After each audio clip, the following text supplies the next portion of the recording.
اعوذ باللہ من الشیطان الرجیم بسم اللہ الرحمن الرحیم۔ السلام علیکم ورحمۃ اللہ وبرکاتہ۔ دوستو، میں ہوں عمران طاہر، موج مستی چینل کی جانب سے۔ میں اپنے دوستوں کو نبی کریم حضرت محمد صلی اللہ علیہ وآلہ وسلم کا ایک بہت پیارا فرمان بیان کروں گا۔ تو بھائیوں بہنوں، شروع کرتے ہیں۔ رسول خدا آقا دو جہاں صلی اللہ علیہ وآلہ وسلم نے فرمایا، قیامت کے دن میں حضرت آدم کی اولاد کا سردار ہوں گا اور سب سے پہلے میری قبر کھلے گی اور سب سے پہلے میں شفاعت کروں گا اور سب سے پہلے میری شفاعت قبول کی جائے گی۔ دوستو بہنوں بھائیوں، صحیح مسلم جلد سوئم کی یہ حدیث ہے۔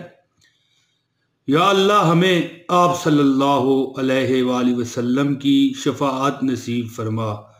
سب کمنٹ کر دیں آمین ثم آمین۔ اللہ تعالیٰ سے دعا کرتا ہوں کہ اللہ تعالیٰ ہمیں راہ صراط مستقیم پر چلائے، اور جو جو اس ویڈیو میں آیا ہے اللہ پاک اس کی دنیا و آخرت اچھی کرے۔ السلام علیکم ورحمۃ اللہ وبرکاتہ۔